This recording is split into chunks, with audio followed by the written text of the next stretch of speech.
जय गुरुदेव। आज हम अध्याय 9 का लास्ट श्लोक करेंगे। आखिरी श्लोक है, 34 नंबर श्लोक करेंगे आज हम। 29वें श्लोक से लेकर 33वें श्लोक तक भगवान के भजन की बात ही मुख्य आई है कि भगवान का भजन करना चाहिए, किस किस को करना चाहिए, कैसे करना चाहिए, क्या फायदा होगा, ये सब आए हैं। अब आगे के श्लोक में भगवान उस भजन का स्वरूप बताते हैं कि कैसा स्वरूप है वो जो मेरा भजन करना चाहिए, उसका स्वरूप क्या है। तो 34 श्लोक में भगवान कहते हैं, मन्मना भव मद भक्तो मद्याजी मान नमस्कुरु मामे वैश्यसि युक्त्वैवम् आत्मानं मत्परायणः। मद भक्तः भव, तू मेरा भक्त हो जा, है ना। पिछले श्लोक में भी कहा था भगवान ने, भजस्व माम, मेरा भजन कर। भजन करेंगे तो क्या हो जाएंगे, भक्त हो जाएंगे। अब भगवान ने क्या बोला, मद भक्त भव, तू मेरा भक्त हो जा। मन मना, मुझ में मन वाला हो जा, अपना मन मेरे में लगा ले। मद्याजी, मेरा पूजन करने वाला हो जा। और माम नमस्कुरु, और मुझे ही नमस्कार कर। एवं आत्मानम युक्त्वा, इस प्रकार अपने आप को मेरे साथ लगाकर, मत परायण, मेरे परायण हुआ तू, मामेव एष्यसि, मुझे ही प्राप्त होगा। अब कुतर्क इसमें सबसे बड़ा आता है कि भगवान ने पहले अपनी इतनी प्रशंसा की और अब कह रहे हैं कि मेरा ही हो जा, बस मुझे ही सब कुछ अर्पण कर दे। कि भगवान में भी तो ईगो है ना, सब कुछ को सबको अपना बनाना चाह रहे हैं वो, उनको अपनी, है ना, प्रशंसा की और अपनी अपना बड़प्पन सिद्ध करने का है। तो इस बात का हमें बहुत ध्यान रखना चाहिए यहाँ पर कि पूरे महाभारत पुराण में श्री भगवान उवाच सिर्फ और सिर्फ श्रीमद् भगवत गीता में ही आया है। बाकी सब जगह वासुदेव उवाच, कृष्ण उवाच ऐसा आया है। तो यहाँ भगवान उवाच क्यों आया है, क्योंकि यहाँ श्री कृष्ण के मुखावृंद से जो भी बातें निकली हैं वो एज अ बॉडी कृष्णा नहीं निकली हैं, वो प्योर कॉन्शियसनेस से निकली हैं। वो जो एक कॉन्शियसनेस है जो सब में विद्यमान है, वो कॉन्शियसनेस बोल रही है, ये उनके मुखावृंद से, शरीर स्वरूप से, उनकी वाणी से प्रकट हो रही है। तो यहाँ पर जिसकी बात हो रही है कि मुझे नमस्कार कर, मेरा भक्त हो जा, मेरे परायण हो जा, है ना, मेरी ही पूजा कर, वो परम सत्ता की बात हो रही है, निर्गुण निराकार की बात हो रही है ना। उसका तरीका हम कोई भी अपना सकते हैं। हम शरीर रूप में कृष्ण जी को पूज सकते हैं, हम राम जी को पूज सकते हैं, हम माता की उपासना कर सकते हैं, हम किसी भी भगवान की, किसी संत की, किसी भी गुरु की उपासना कर सकते हैं। लेकिन अल्टीमेटली जो ये उपासना है वो निर्गुण निराकार को जाएगी। ये बात हमें पहले अच्छी तरह से समझ लेनी चाहिए, उसके बाद ही हमें इन श्लोक का मतलब जो है अच्छे से समझ आएगा और हम इनको ज्यादा इजीली अपनी लाइफ में जो अप्लाई कर पाएंगे और एक क्या फेनेटिक नहीं हो जाएंगे किसी भी एक व्यक्ति विशेष को लेकर, किसी एक मूर्ति विशेष को लेकर, किसी एक रिलीजन को लेकर, है ना, अपने अपने देवता को लेकर हमारे में फेनेटिज्म नहीं आएगा इससे। तो ये बात समझनी बहुत ज्यादा जरूरी है।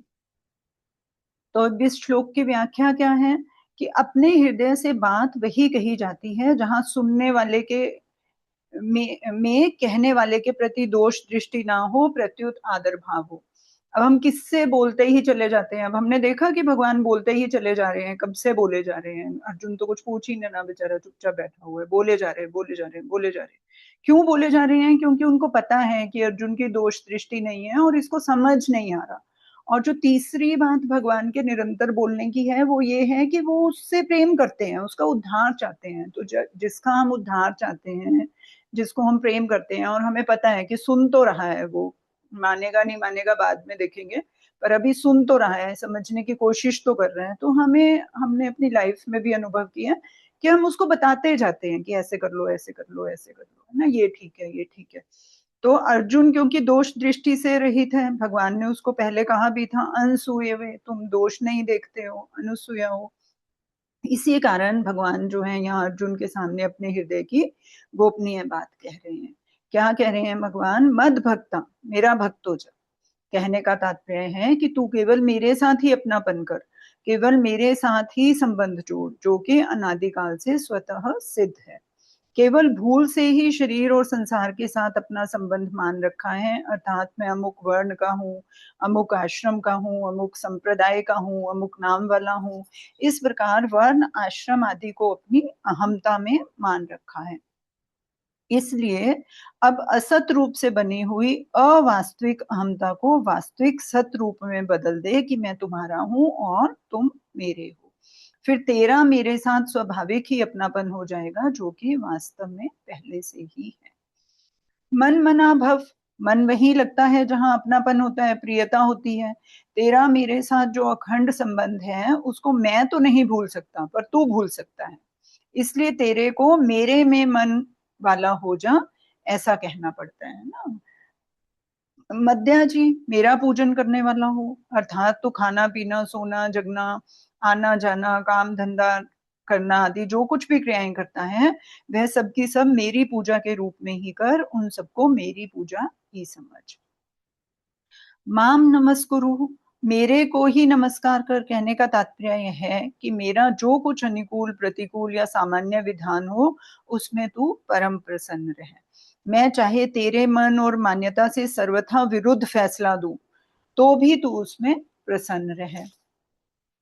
जो मनुष्य हानि और परलोक के भय से मेरे चरणों में पड़ते हैं, मेरे शरण होते हैं, वे वास्तव में अपने सुख और सुविधा के ही शरण होते हैं। उनको चिंता और आस्था किसमें होती है? अपने सुख सुविधा में। तभी वो अपनी हानि और परलोक के भय से मेरे चरणों में आते हैं।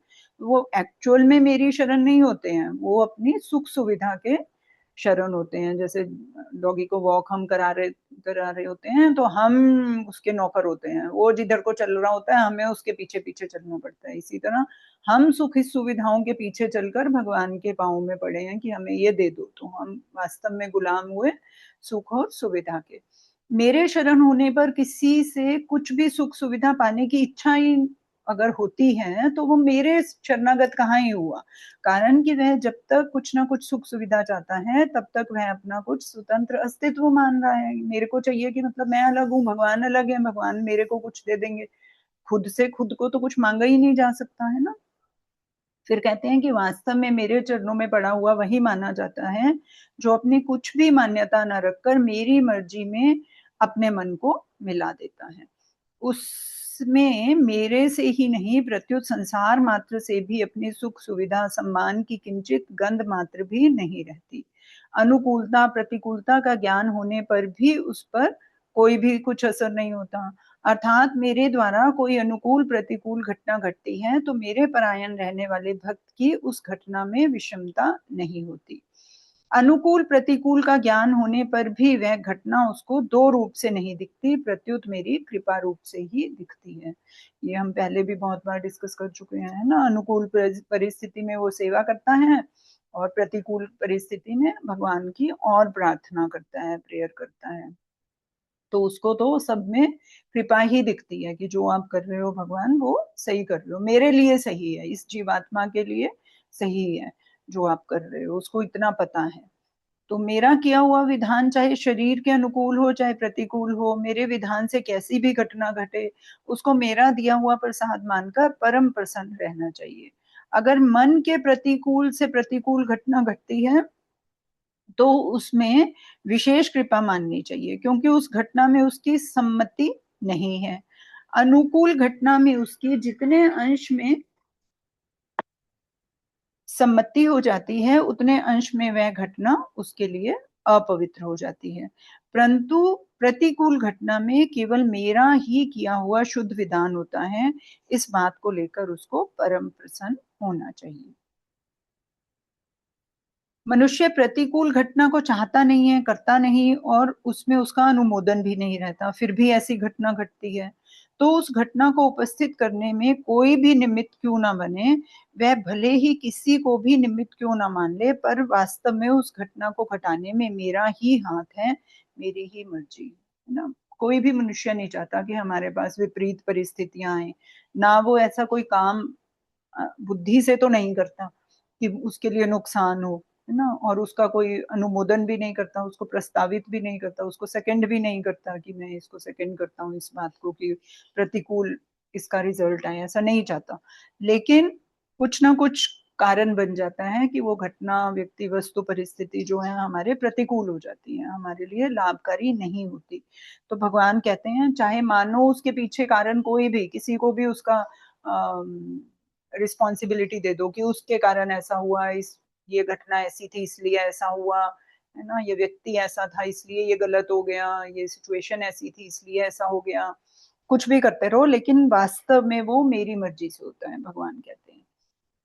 इसलिए मनुष्य को उस घटना में दुखी होना और चिंता करना तो दूर रहा, प्रत्युत उसमें अधिक से अधिक प्रसन्न होना चाहिए। उसकी यह प्रसन्नता मेरे विधान को लेकर नहीं होनी चाहिए, किंतु मेरे को विधान करने वाले को लेकर होनी चाहिए।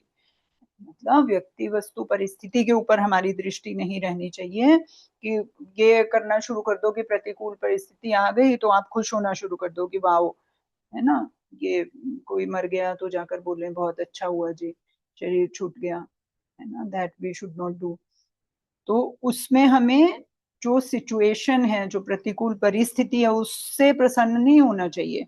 हमें प्रसन्न क्या होना चाहिए कि ये भगवान की मर्जी है, तो भगवान को लेकर, भगवान जो है सर्वोपरि हैं, उनके कारण ये घटना घटित हुई है, उसको लेकर उसको मन में संतुष्ट और प्रसन्नता होनी चाहिए। प्रसन्नता से भी ज्यादा संतुष्ट रहना चाहिए कि भगवान की मर्जी से हुई है, तो भगवान जो है सर्वोपरि कारण है, तो कुछ ना कुछ उन्होंने इस जीवात्मा का और बाकी जो भी जीवात्माएं हैं उनका भला सोचकर ही ये कुछ कर रहे होंगे, तो ठीक है, जो कर रहे हैं बढ़िया है। कारण है कि अगर उसमें उस मनुष्य का मंगल ना होता तो प्राणी मात्र का परम सुहृद में उसके लिए ऐसी घटना क्यों घटता, है ना? कुछ तो मंगल है उसमें, जो अभी हमें प्रतिकूल लग रहा है वो वास्तव में हमारे मोक्ष की तरफ जाने के लिए, हमारे स्वतंत्रता प्राप्ति के लिए, भगवत भाव के लिए वो एक बहुत ही अनुकूल परिस्थिति है। ये हमें हर परिस्थिति को मानना चाहिए, तभी हम भगवान का उसको प्रसाद समझ सकते हैं। इसी प्रकार हे अर्जुन, तू भी सर्वथा मेरे चरणों में पड़ जा, अर्थात मेरे प्रत्येक विधान में परम प्रसन्न है। जैसे कोई किसी का अपराध करता है तो वह उसके सामने जाकर लंबा पड़ जाता है और उससे कहता है कि आप चाहे दंड दें, चाहे पुरस्कार दें, चाहे दुत्कार दें, चाहे जो करें, उसी में मेरी परम प्रसन्नता है। उसके मन में यह नहीं रहता कि सामने वाला मेरे अनुकूल ही फैसला दे, है ना। अगर कोई सच में अपनी गलती मान लेता है तो उसको क्या कहता है कि आप ही देख लो, मेरे से तो गलती हो गई, है ना, जो भी था हो गया, आप देख लो अब आपको क्या करना है। ऐसे ही भक्त जब भगवान के सर्वथा शरण हो जाते हैं तो भगवान से कह देते हैं, हे प्रभु, मैंने ना जाने किन किन जन्मों में आपके प्रतिकूल क्या क्या आचरण किया है, इसका मेरे को पता ही नहीं है, परंतु उन कर्मों के अनुरूप आप जो भी परिस्थिति भेजेंगे वह मेरे लिए सर्वथा कल्याणकारक ही होगी। इसलिए मेरे को किसी भी परिस्थिति में किंचित मात्र भी असंतोष ना होकर प्रसन्नता ही प्रसन्नता होगी। तो भगवान के साथ अपना तादात्म्य भगवान को बता देना है कि ठीक है भगवान, जो आप करोगे वो मेरे किसी, कल भी हम डिस्कस कर रहे थे ना कि यही हमारा बात खत्म हो गई थी, बीच में रह गई थी कि शूद्र को ऐसा क्यों नहीं मिलता, मौका नहीं मिलता, क्योंकि हम किसी ना किसी कारणों से अभी प्रतिकूल परिस्थितियों में, अगर हमने शूद्र परिवार में जन्म लिया या ब्राह्मण परिवार में जन्म लिया या फाइनेंशियली स्ट्रांग परिवार में जन्म लिया, तो वो हमारी पूर्व जन्म के परिणामों का फल है।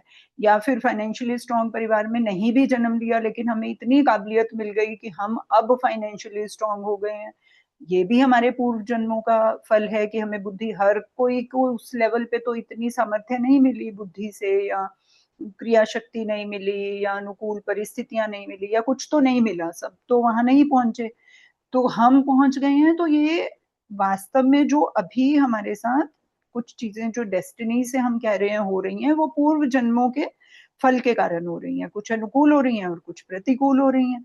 तो प्रतिकूल में हमें भगवान की जो विधान है उसके साथ एक रहना चाहिए, संतुष्ट और प्रसन्न रहना चाहिए। तो भगवान को क्या कहना है, हे नाथ, मेरे कर्मों का आप कितना ख्याल रखते हैं, मैंने ना जाने किस किस जन्म में किस किस परिस्थिति में परवश होकर क्या क्या कर्म किए हैं, उन संपूर्ण कर्मों से सर्वथा रहित करने के लिए आप कितना विचित्र विधान करते हैं कि उन कर्मों का जो फल है मेरे ऊपर से खत्म हो जाए, इस जीवात्मा के ऊपर से। उसके लिए आपने क्या क्या विधान किया, क्या क्या परिस्थितियां मेरे सामने लेकर आए हैं। मैं तो आपके विधान को किंचित मात्र भी समझ नहीं सकता, और मेरे में आपके विधान को समझने की शक्ति भी नहीं है। इसलिए हे नाथ, मैं उसमें अपनी बुद्धि क्यों लगाऊं? मेरे को तो आपकी तरफ देखना ही है। ज्ञान के बाद भी भक्ति करनी है, और भक्ति तो भक्ति करनी ही है। तो फिर भगवान को कि हे भगवान, आप जो कुछ भी विधान करते हैं उसमें आपका ही हाथ रहता है, अर्थात वह आपका ही किया हुआ होता है, जो कि मेरे लिए परम मंगल में है। यही मान नमस्कुरु का तात्पर्य है। मामे वैश्यसी युक्तैव युक्तैव आत्मनः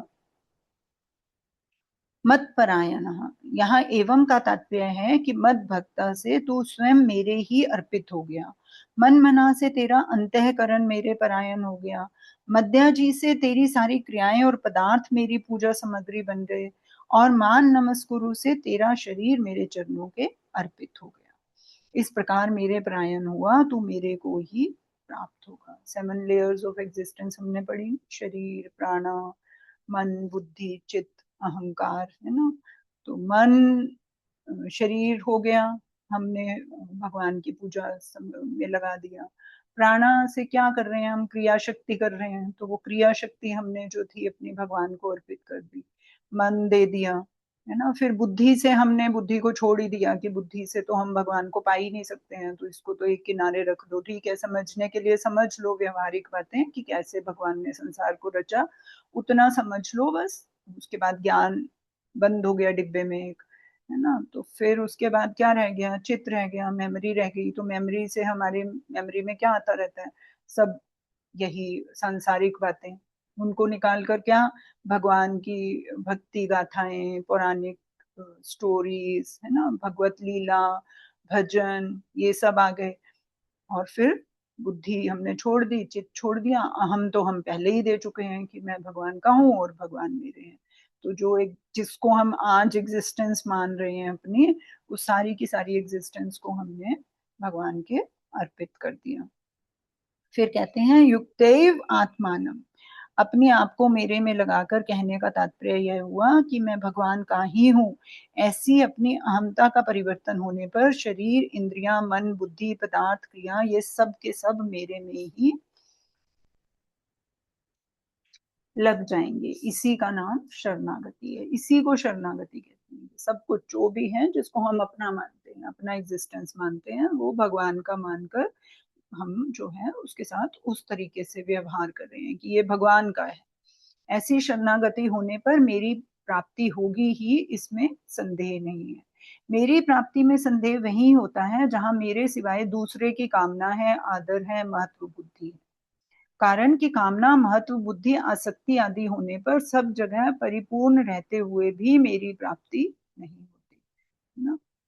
भगवान सब जगह है, लेकिन हमें क्यों नहीं मिलते? कामना है हमारी, महत्व बुद्धि है, आसक्ति है, संसार की को सत्ता और महत्ता देते हैं। पानी सब जगह पृथ्वी में विद्यमान है, लेकिन कुआं खोदने पर, है ना, बोरवेल करने पर डीपली वहीं से निकलता है, वहीं प्रकट होता है। और कहीं सब जगह क्यों नहीं प्रकट हो जाता? क्योंकि वहां परिश्रम किया गया है, वहां पे, है ना, वहां पे परिश्रम करके डीप जाकर हमने निकाला है उसको। तो इसी तरह जब हम परिश्रम करेंगे, हम साधना, सेवा, सत्संग करेंगे, तो भगवान का जो हमें साक्षात्कार हो जाएगा। फिर मत परायणा कहने का तात्पर्य है कि मेरी मर्जी के बिना कुछ भी करने कराने की किंचित मात्र भी स्फुरना नहीं रहे, मेरे साथ सर्वथा अभिन्न होकर मेरे हाथ का खिलौना बन जाए। विशेष बात इसमें क्या है? भगवान का भक्त बनने से, भगवान के साथ अपनापन करने से, मैं भगवान का हूँ इस प्रकार अहमता को बदल देने से मनुष्य में बहुत जल्दी परिवर्तन हो जाता है। वह परिवर्तन यह होगा कि वह भगवान में मन वाला हो जाएगा, भगवान का पूजन करने वाला बन जाएगा, और भगवान के मात्र विधान में प्रसन्न रहेगा। इस प्रकार इन चारों बातों से शरणागति पूर्ण हो जाती है। परंतु इन चारों में मुख्यतः भगवान का भक्त बनने की है। कारण कि जो स्वयं भगवान का हो जाता है उसका तो कुछ बचा ही नहीं ना, उसके तो ना मन बुद्धि अपने रहते हैं, ना क्रिया को वो अपना मानता है,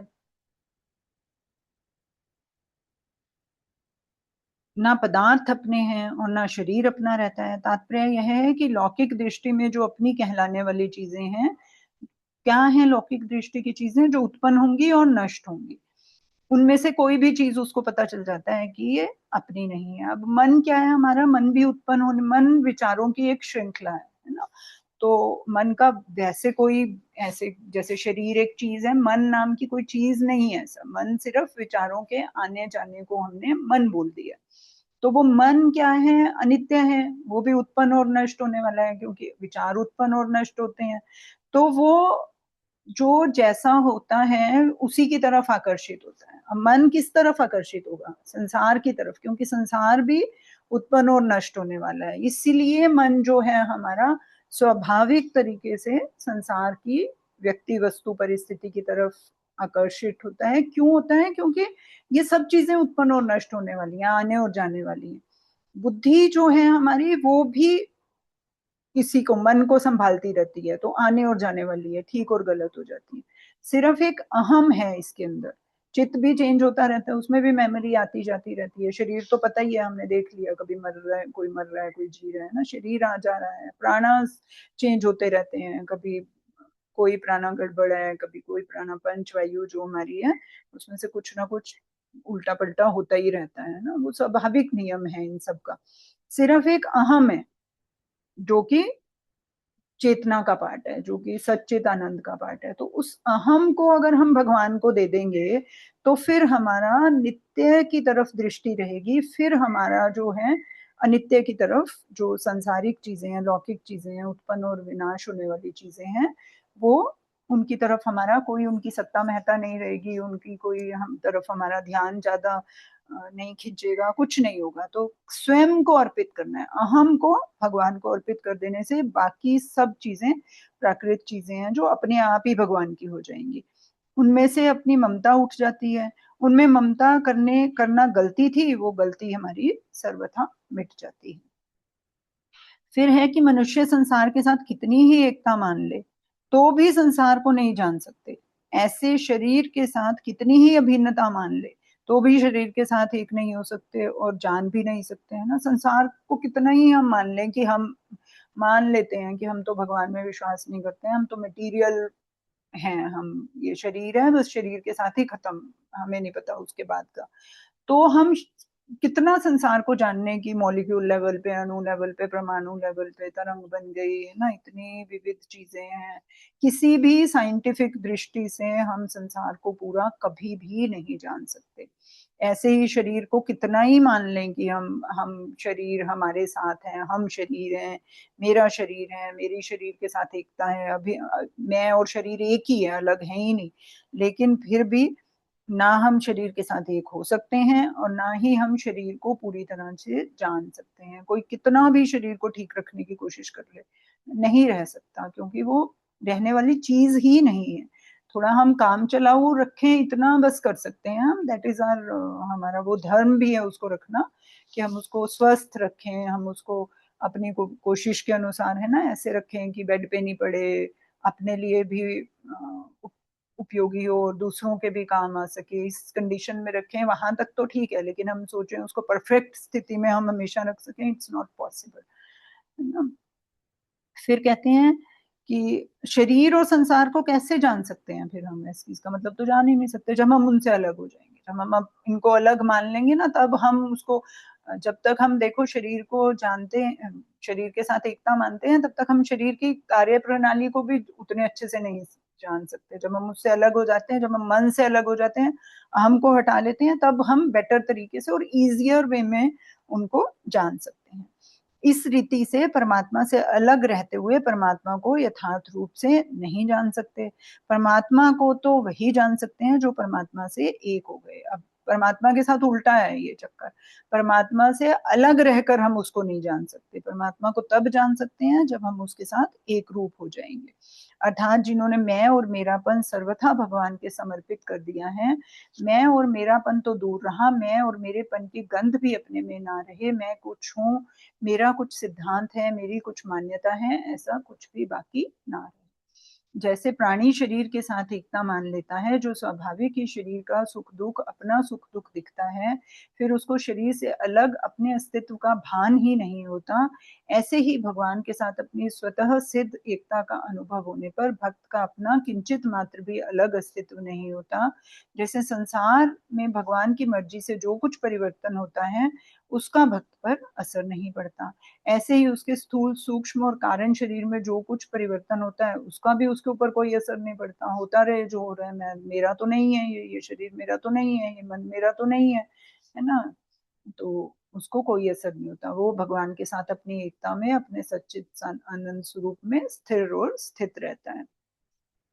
उसके शरीर द्वारा क्या है, भगवान की मर्जी से स्वतः स्वाभाविक क्रिया होती रहती है, यही वास्तव में भगवान की परायणता है। वैसे भी शरीर की क्रियाएं भगवान की मर्जी से ही होती हैं, हम माने या ना माने, हम कितना भी मान लें कि हम कर रहे हैं, हम थोड़ा कर रहे हैं, और हम करते तो कभी भी किसी को पैरालिसिस ना होता, कोई अंधा नहीं होता है ना, किसी का कोई अंग खराब नहीं होता, सब जीते रहते, क्योंकि क्रियाएं अगर हम अपनी मर्जी से कर रहे होते, लेकिन ऐसा तो नहीं है, हमारी तो कोई भी पार्ट को कभी भी कुछ भी क्रिया करना बंद कर देता है, तो किसी और की मर्जी से हो रही है, ऑलरेडी भगवान की मर्जी से हो रही है, हम मान नहीं रहे हैं, तो अब उसको पता चल जाता है कि ये स्वतः स्वाभाविक क्रियाएं जो हैं भगवान की मर्जी से हो रही हैं, तो वो प्रसन्न रहता है, वो अपने स्वरूप में स्थित रहता है। भगवान को प्राप्त होने का तात्पर्य है कि भगवान के साथ अभिन्नता हो जाती है, जो कि वास्तव में ही है, यह अभिन्नता भेदभाव से भी होती है और अभेदभाव से भी होती है।